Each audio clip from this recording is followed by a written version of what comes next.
Top of page 10. If I were you, I should take steps to make these men disperse. Get out of here.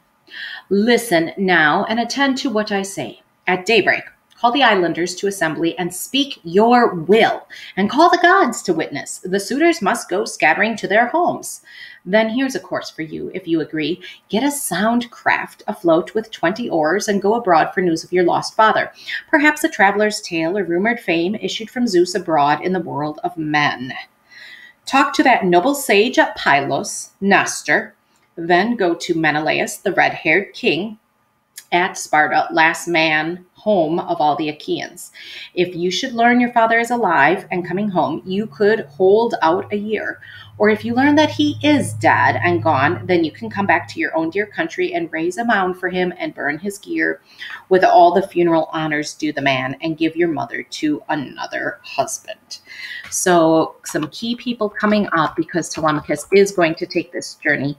Pylos is an island where Nestor is king. And then he's also supposed to go see Menelaus, who is sometimes spelled Menelaus like that, who had come home last of all the Achaeans, all the Greeks, but he had fought with Odysseus. So basically, Telemachus is supposed to go hunt for some information about his dad. When you have done all this or seen it done, it will be time to ponder concerning these contenders in your house, how you should kill them outright or by guile.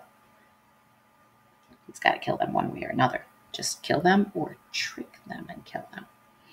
You need not bear this insolence of theirs. You are a child no longer. Have you heard what glory young Orestes won when he cut down that two-faced man Aegisthus for killing his illustrious father? Dear friend, you are tall and well set up, I see. Be brave, you too, and men in times to come will speak of you respectfully. So she refers back to Orestes again as a role model for Telemachus. Kill these guys. Now, I must join my ship. My crew will grumble if I keep them waiting. Look to yourself. Remember what I told you. Telemachus replied, Friend, you have done me kindness like a father to his son, and I shall not forget your counsel ever. You must get back to sea, I know. But come, take a hot bath and rest. Accept a gift to make your heart lift up when you embark. Some precious thing and beautiful for me. A keepsake, such as dear friends give their friends. But the gray-eyed goddess answered him.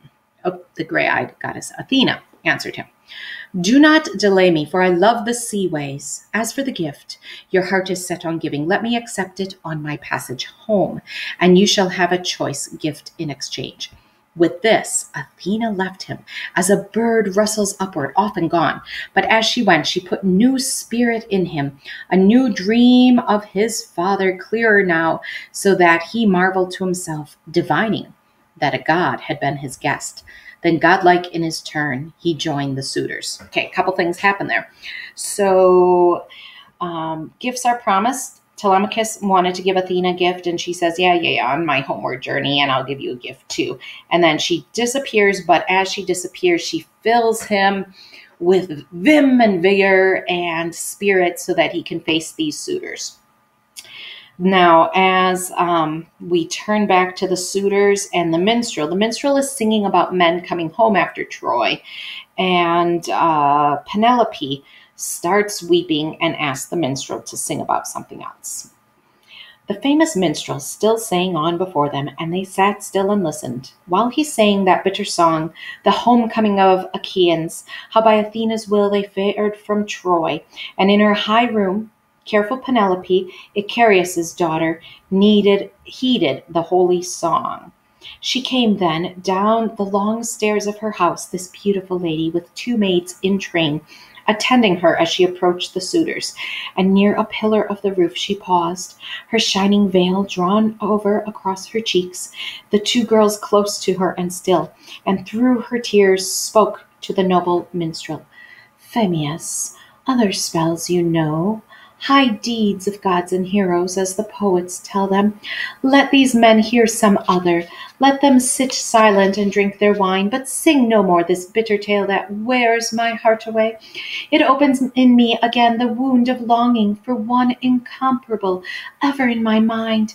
His fame all Hellas knows, and Midland Argos.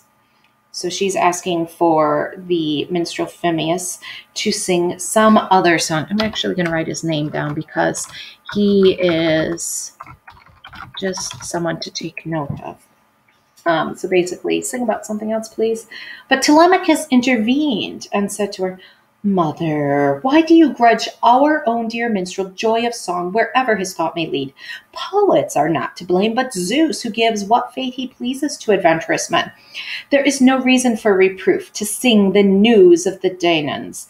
Men like best a song that rings like morning on the ear. But you must nerve yourself and try to listen. Odysseus was not the only one at Troy never to know the day of his homecoming. Others, how many others, lost their lives? This is maybe the first time Telemachus has stood up to his mom, and she's kind of like, okay. The lady gazed in wonder and withdrew, her son's clear wisdom echoing in her mind. But when she had mounted to her rooms again with her 2 handmaids, then she fell to weeping for Odysseus, her husband. Gray-eyed Athena presently cast a sweet sleep on her eyes. Okay, that part there, that's going to be repeated over and over again in the epic. Penelope is going to go to her room. She's going to cry her eyes out. And Athena is going to bless her with some sweet sleep, so at least she gets some sleep after she's all done crying. Okay, back to the hall. Meanwhile, the din grew loud in the shadowy hall as every suitor swore to lie beside her. You can just imagine what they're saying. But Telemachus turned now and spoke to them. You, suitors of my mother, insolent men, now we have dined, let us have entertainment and no more shouting. There can be no pleasure so fair as giving heed to a great minstrel like ours, whose voice itself is pure delight. Kind of like, shut up, enjoy our minstrel now. At daybreak, we shall sit down in assembly, and I shall tell you, take it as you will, you are to leave this hall. He's basically telling them already, I'm kicking you out tomorrow. Go feasting elsewhere. Consume your own stores, meaning the cattle and the sheep and everything. Turn about. Use one another's houses. If you choose to slaughter one man's livestock and pay nothing, this is repping. And by the eternal gods, I beg Zeus, you shall get what you deserve. A slaughter here and nothing paid for it.